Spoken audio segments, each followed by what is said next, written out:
Hi, everyone. Hello. Hi. Hello. Lovely to meet you. Yeah. Nice to meet nice you. to meet you.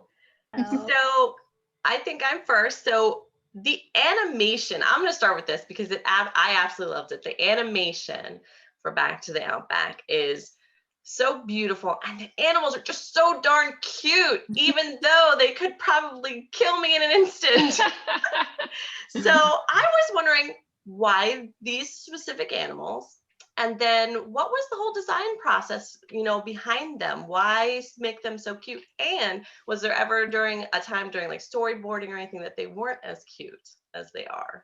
No, I don't think so. Only when they were, we first started, we had an office with all the photos of them on the wall, all the different animals. And it was a conscious decision that we wanted our lead to be a snake. And we were, showing these beautiful animals from Australia that we felt not a lot of people know about. And so when we were in that office, we noticed that people would come in and they go, I can't look at this. It's a snake. They can't even look at the pictures. So we worked with our character designer, Jesse Acklin, and we consciously made them very much appealing, so that we could, talk more to the messages of the movie and lean into the comedy of it all. Yeah, because I think, such a big part of this movie is not judging, is trying to let go of your preconceived ideas of creatures and stuff, not judging people by the way they look on the outside, but on the inside. So these seem like the natural creatures. That was why we wanted to make a movie where these creatures who are often seen as, scary and deadly and dangerous and all that sort of stuff, actually you realize that they're these incredibly kind, lovely little animals, which they are. There's taipan snake, Maddie's the deadliest snake in the world, literally, and yet there's been not one recorded death from a taipan snake because they are very shy and gentle creatures. But the one big worry, of course, when they were also beautiful at the end, we were like, golly, I hope kids don't rush out and come in and say, Mum, I found a snake in the garden. So, it's Maddie. So No, well, now my kids want to visit Australia because they're like, Mom, look, they're so cute. I just want to go and visit. And while I would also like to visit, I'm like, well, they're not that cute, but they're beautiful. They are. You guys did a great job. That's lovely to hear. Thank you. Love the animation. Thank you. Thank you. Okay, I think I'm next. I'm Kami Allen. I write for themamadiaries.com. Nice to meet you guys. Nice to meet you. I agree with Rachel. The animation was beautiful. I enjoyed the first 30 minutes that I saw so much. And I'm not the biggest snake person, but I adored Maddie. I could really feel for her. Oh my goodness. And she had a panic attack even. And oh my gosh, I'm like, oh no, because those are just, I've had a panic attack. Those are horrible feelings. And to know what she was going through, my goodness. But my question right now is, what are you guys hoping for your audience to take away from this movie? Well, I think the big message is don't judge a book by its cover or by, its fangs. It's that idea of, what's underneath is what's there. And also with all of that, the characters, as they go through the journey, it's, home is where the heart is. It's who you travel with, that is your family. But there's so many wonderful messages. I think also like it's, we see so much division in the world now, and it's based on the way people look or what they believe. And we really wanted kids to go away from this thinking not to let our differences divide us. They should bring us together. We should celebrate the fact that other people are different. We should celebrate what's different about us. We should be curious about it in other people, and we should share what we have with them.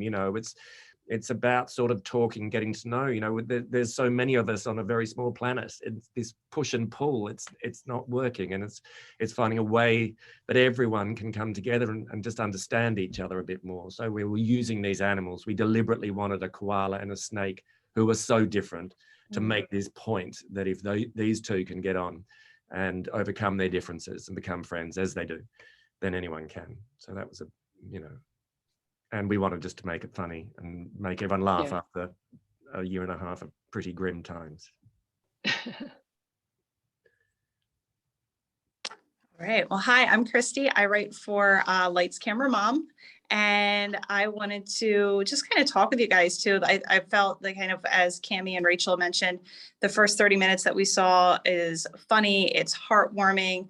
Like you just really, even though they're animated characters, you feel like you're just really relating to them. So, and I think some of that comes through with the voice actors.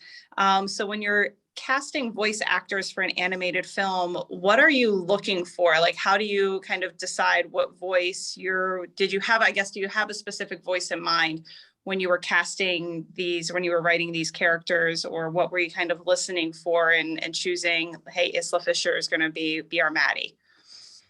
I think a lot of the time when we've got to that place where we built the actual, design of the characters, we do a lot of finding the voices from other movies and putting them up against that character to see how it would sound, just the sound of it.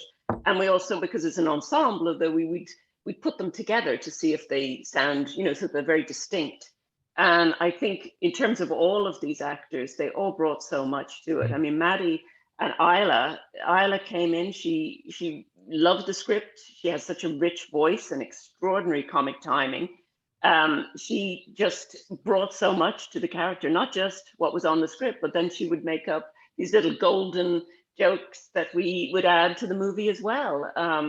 And Tim Minchin he was fabulous. He brought this kind of dry but more snarky one-liners that, but also has a richness, and his character changes and as you go through the movie in the latter half. So each of the actors brought so much to the actual animals we had, and also informed a lot of the performance and a lot of the design as well.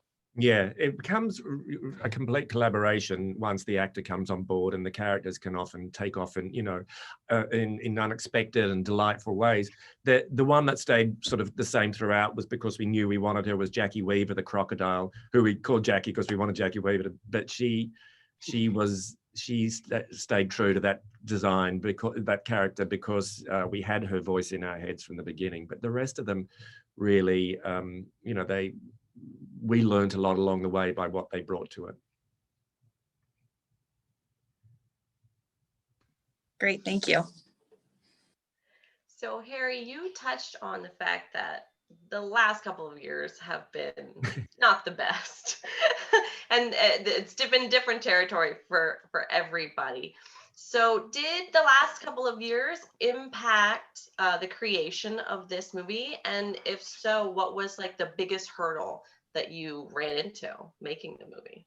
Well, it did impact it enormously. I mean, I have to say, working at Netflix made it a lot easier. We were sent home from the office on a Thursday, and we were all up and running on a Monday morning, completely outfitted in our, the pace which they brought back this semblance of normality was very fast. And so it was great, but listen, it was challenging for everyone. We feel in many ways so blessed, because every morning we got to get up, jump into the monitor, and there we were in Australia with these beautiful characters, creating them. But it was problematic. The actors were literally in wardrobes, recording themselves, and under duvets, to muffle the sound. Everyone suddenly had to become a sound engineer overnight. We sent out the kits. So technically there were a lot of issues, but on a personal level, we became so close. We became this one big family. Yeah. And it was a really special experience. And it felt very connected to the actual story. Like, we're in our Zoom boxes and our animals are in their boxes trying to break out. So it felt very familiar and very odd that we were telling this story in this kind of time frame when this was happening. But as Harry said, everyone, like, it was quite intimate to be in everyone's homes, particularly the actors, because normally you're behind a glass screen in a studio recording them. But it was just very lovely to be welcomed into everyone's home. And I do feel like we became a community that we will always remember this time. And we're very fortunate to keep working through it. And it changed things. Like you mentioned the panic attack that Maddie has when she sees Jackie get taken away. Originally, that was written, she's just all very sad and mopey. And then because literally we were in this situation like this, and just the frustration that people would experience, you know, and just so much emotion would come out at different times to different people, but also being separated. There was so much separation from people that you love, like not being able to get back to see people you love. It was just one of the hardest things about this, you know, time, and the frustration that, you know, people would feel. And when we looked at that scene again, it's like, she's their mum, she's being taken away. You don't just sit there and be mopey, you try and smash through to get to someone you love. So, you know, we all felt a lot stronger about those things. So they affected the way, you know, we showed them in the film.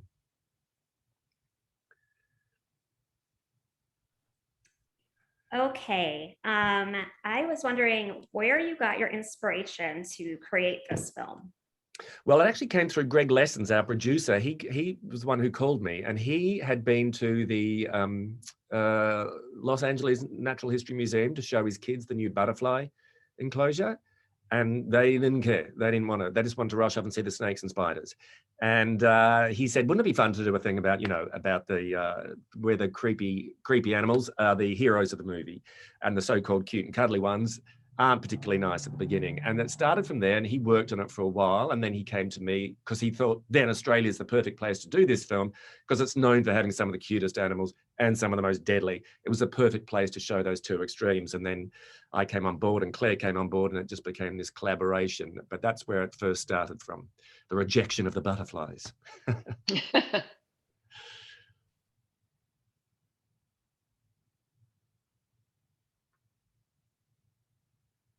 All right. So, and I guess kind of thinking along those same lines of inspiration for a story that Cami talked about, who, when you're thinking about the relevance for the film, how do you see this as being relevant to kids today? Well, I do think the messaging of it, in terms of that idea of not judging a book by its cover, and you know, just all of those things, I felt like the empowerment of Maddie and the blossoming of Maddie, I think anyone who ever felt like an outsider could connect to her story and how it goes on, you know, through the movie. And just that perception of what you see is not always the real thing. It also has a kind of, with Pretty Boy, it is a comment on celebrity culture in that sense of someone who's got a camera on them, all their existence being watched, and that idea that, you know, what is the messaging there of being watched and being filmed and fame and all of those things. And as the movie progresses, I think you find that it all comes together, that they all experience something that changes them through this journey. And it's fun. I mean, everyone needs to come, you know, we're coming out of the gloom, we hope. And I think a comedy and laughter is really important right now. Yeah, and we wanted also something to, a message about, you know, through our villain, Chaz, who does become a nicer person as the movie, but without giving anything away. But actually, it was part of the message was about the discussions we have with our children. And he tells, you know, he's prompted by love. He's raising a kid on his own. He's trying to do the right thing, but he's giving this kid all the wrong messages, teaching him all the wrong things. And it's just, so one of the things we would hope is it would prompt conversations between parents and kids about what is the right way to talk about things, what is the right way to deal with someone, you know, how do you talk about respect and tolerance and prejudice with your children? Because these lessons, all of the lessons in this movie, they begin at home. They begin with, you know, the examples we set for our kids and how we teach our kids. So that's a part of it too. I've got 3 sons and I have a lot of conversations with stuff about them. So it was, you know,